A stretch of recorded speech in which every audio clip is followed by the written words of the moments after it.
Namaskar. I'm a movie star. I'm 51 years of age. And I don't use Botox as yet. So I'm clean, but I do behave like you saw, like a 21-year-old in my movies. Yeah, I do that. I sell dreams, and I peddle love to millions of people back home in India who assume that I'm the best lover in the world. If you don't tell anyone, I'm going to tell you I'm not, but I never let that assumption go away.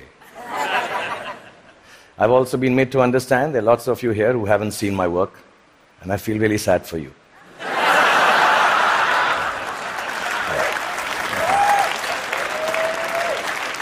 That doesn't take away from the fact that I'm completely self-obsessed, as a movie star should be. And that's when my friends Chris and Juliet called me here to speak about the future you. Naturally, it follows I'm going to speak about the present me.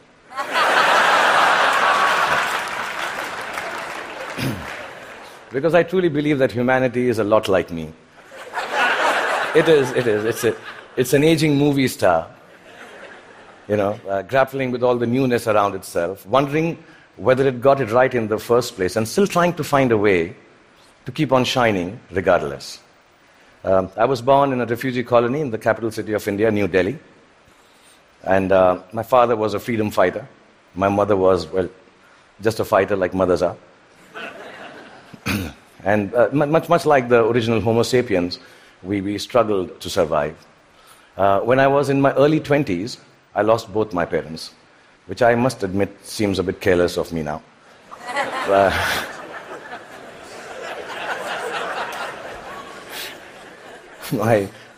I do remember the night my father died, and I remember the driver of a neighbor who was driving us to the hospital. He mumbled something about dead people don't tip so well and walk away into the dark. And I was only 14 then, and I put my father's dead body in the back seat of the car. And my mother besides me, I started driving back from the hospital to the house. And in the middle of a quiet crying, my mother looked at me and she said, "Son, when did you learn to drive?" And I thought about it and realized, and I said to my mom, "Just now, Mom." So from that night onwards, much akin to humanity in its adolescence, I learned the crude tools of survival. And the framework of life was very, very simple then, to be honest. I thought, you just ate what you got and did whatever you were told to do. I thought celiac was a vegetable. And vegan, of course, was Mr. Spock's lost comrade in Star Trek. You married the first girl that you dated, and you were a techie if you could fix the carburetor in your car. I really thought that gay was a sophisticated English word for happy. And lesbian, of course, was the capital of Portugal, as you all know. That was it. So we relied on systems created through the toil and sacrifice of generations before to protect us. And we felt that governments actually worked for our betterment. Science was simple and logical. Apple was still then just a fruit, owned by Eve first and then Newton, not by Steve Jobs. Till then, it was. And Eureka is what you screamed when you wanted to run naked on the streets. You went wherever life took you for work, and people were mostly welcoming of you. Migration was a term then still reserved for Siberian cranes, not human beings. Most importantly, you were who you were, and you said what you thought. Then in my late 20s, I shifted to the sprawling metropolis of Mumbai, and my framework, like the newly industrialized aspirational humanity, began to alter. In the urban rush for a new, more embellished survival, things started to look a little different. I met people who had descended from all over the world. Faces, races, genders, moneylenders. Definitions became more and more fluid. Work began to define you at that time in an overwhelmingly equalizing manner. And all the systems started to feel less reliable to me, almost too thick to hold on to the diversity of mankind and the human need to progress and grow. Ideas were flowing with more freedom and speed. And I experienced the miracle of human innovation and cooperation. And my own creativity, when supported by the resourcefulness of this collective endeavor, catapulted me into superstardom. I started to feel that I had arrived. And generally, by the time I was 40, I was really, really flying. I was all over the place. I'd done 50 films by then, and 200 songs. And I'd been knighted by the Malaysians. I'd been given the highest civil honor by the French government, the title of which, for the life of me, I can't pronounce even till now. So I'm sorry, France, and thank you, France, for doing that. But much bigger than that, I got to meet Angelina Jolie, yeah. For 2.5 seconds. And I'm sure she also remembers that encounter somewhere. Okay, maybe not. And I sat next to Hannah Montana on a round dinner table with her back towards me most of the time. Like I said, I was flying from Miley to Jolie. And humanity was soaring with me. We were both pretty much flying off the handle, actually. And then you all know what happened. The internet happened. I was in my late 40s, and I started tweeting like a canary in a birdcage. And assuming that, people who will peer into my world will admire it for the miracle I believed it to be. But something else awaited me and humanity. We had expected an expansion of ideas and dreams with the enhanced connectivity of the world. We had not bargained for the village-like enclosure of thought, of judgment, of definition that flowed from the same place that freedom and revolution was taking place in. Everything I said took a new meaning. Everything I did, good, bad, ugly, was there for the world to comment upon and judge. As a matter of fact, everything I didn't say or do also met with the same fate. 4 years ago, my lovely wife, Gauri, and me decided to have a third child.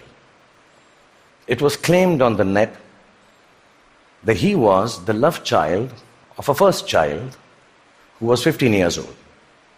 Apparently, he had sown his wild oats with a girl while driving her car in Romania. And yeah, there was a fake video to go with it. And we were so disturbed as a family. My son, who's 19 now, even now when you say hello to him, he just turns around and says, "But bro, I didn't even have a European driving license." Yeah, I mean, in this new world, slowly reality became virtual and virtual became real. And I started to feel that I could not be who I wanted to be or say what I actually thought. And humanity at this time completely identified with me. I think both of us were going through our midlife crisis. And humanity, like me, was becoming an overexposed prima donna. I started to sell everything from hair oil to diesel generators.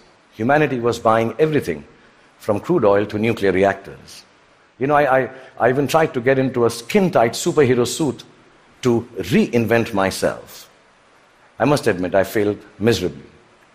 And just an aside, I want to say on behalf of all the Batmen, Spider-Men, and Supermen of the world, you have to commend them, because it really hurts in the crotch, that superhero suit.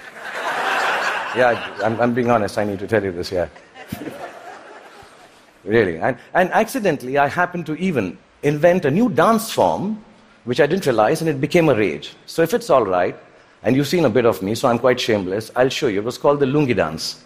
So if it's all right with you, I'll just show you. I'm talented otherwise, yeah. So it went something like this. Lungi dance, lungi dance, lungi dance, lungi dance, lungi dance, lungi dance, lungi dance, lungi dance, lungi dance, lungi dance, lungi dance, lungi. That's it. It became a rage. It really did. Like you noticed, nobody could make any sense of what was happening except me. And I didn't give a damn, really, because the whole world and whole humanity seemed as confused and lost as I was. I didn't give up then. I even tried to reconstruct my identity on the social media like everyone else does. I thought if I put on philosophical tweets out there, people will think I'm with it. But some of the responses I got for those tweets were extremely confusing acronyms, which I didn't understand. ROFL, LOL. Adidas, somebody wrote back to one of my more thought-provoking tweets. And I was wondering, why would you name a sneaker? I mean, why would you write back a name of a sneaker to me? And I asked my 16-year-old daughter, and she enlightened me. Adidas now means, all day I dream about sex. This is really, I don't know if you know that. And so I wrote back, WTF in bold to Mr. Adidas. thinking secretly that some acronyms and things won't change at all. WTF. But here we are. I'm 51 years old, like I told you, and mind-numbing acronyms notwithstanding, I just want to tell you, if there has been a momentous time for humanity to exist, it is now. Because the present you is brave. The present you is hopeful. The present you is innovative and resourceful. And of course, the present you is annoyingly indefinable. And in this spellbinding, imperfect moment of existence, feeling a little brave just before I came here, I decided to take a good hard look at my face. And I realized that I'm beginning to look more and more like the wax statue of me at Madame Tussauds. Yeah, and in that moment of realization, I asked the most central and pertinent question to humanity and me. Do I need to fix my face? Really, I'm an actor, like I told you, a modern expression of human creativity. The land I come from is the source of inexplicable but very simple spirituality. In its immense generosity, India decided somehow that I, the Muslim son of a broke freedom fighter who accidentally ventured into the business of selling dreams, should become its king of romance, the Badshah of Bollywood, the greatest lover the country has ever seen. With this face. Which has alternately been described as ugly, unconventional, and strangely, not chocolatey enough.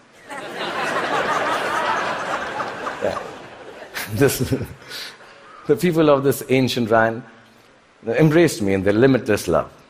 And I've learned from these people that neither power nor poverty can make your life more magical or less torturous. I've learned from the people of my country that the dignity of a life, a human being, a culture, a religion, a country, actually resides in its ability for grace and compassion. I've learned that whatever moves you, whatever urges you to create, to build, whatever keeps you from failing, whatever helps you survive, is perhaps the oldest and the simplest emotion known to mankind. And that is love. A mystic poet from my land famously wrote, Pothi padi padi jug bhaya, pandit bhaya na koi. Pothi padi padi jug bhaya, bhaya na pandit koi. Dhai aakhar prem ke, pade so pandit hoy. Which loosely translates into that whatever, if you know Hindi, please clap. It's very difficult to remember. Which loosely translates into actually saying that all the books of knowledge that you might read and then go ahead and impart your knowledge through innovation, through creativity, through technology. But mankind will never be the wiser about its future unless it is coupled with a sense of love and compassion for their fellow beings. The 2.5 alphabets which form the word prem, which means love, if you're able to understand that and practice it, that itself is enough to enlighten mankind. So I truly believe the future you has to be a you that loves. Otherwise, it will cease to flourish. It will perish in its own self-absorption. So you may use your power to build walls and keep people outside. Or you may use it to break barriers and welcome them in. You may use your faith to make people afraid and terrify them into submission. Or you can use it to give courage to people so they rise to the greatest heights of enlightenment. You can use your energy to build nuclear bombs and spread the darkness of destruction, or you can use it to spread the joy of light to millions. You may fill up your oceans callously and cut down all the forests. You can destroy their ecology or tend to them with love and regenerate life from their waters and trees. You may land on Mars and build armed citadels. Or you may look for life forms and species to learn from and respect. And you can use all the monies that we all have earned to wage futile wars and give guns in the hands of little children to kill each other with. Or you can use it to make more food to fill their stomachs with. My country has taught me the capacity for a human being to love is akin to godliness. It shines forth in a world, which civilization, I think, already has tampered too much with. In the last few days, the talks here, the wonderful people coming and showing their talent, talking about individual achievements, the innovation, the technology, the sciences, the knowledge we are gaining by being here in the presence of TED Talks and all of you, are reasons enough for us to celebrate the future us. But within that celebration, the quest to cultivate our capacity for love and compassion has to assert itself just as equally. So I believe the future you is an infinite you. It's called a chakra in India, like a circle. It ends where it begins from to complete itself. A you that perceives time and space differently, understands both. Your unimaginable and fantastic importance and your complete unimportance in the larger context of the universe. A you that returns back to the original innocence of humanity, which loves from the purity of heart, which sees from the eyes of truth, which dreams with the untampered, which dreams from the clarity of an untampered mind. The future you has to be like an aging movie star who has been made to believe that there is a possibility of a world which is completely, wholly, self-obsessively in love with itself. A world, really, it has to be a you to create a world which is its own best lover. That, I believe, ladies and gentlemen, should be the future you. Thank you very much.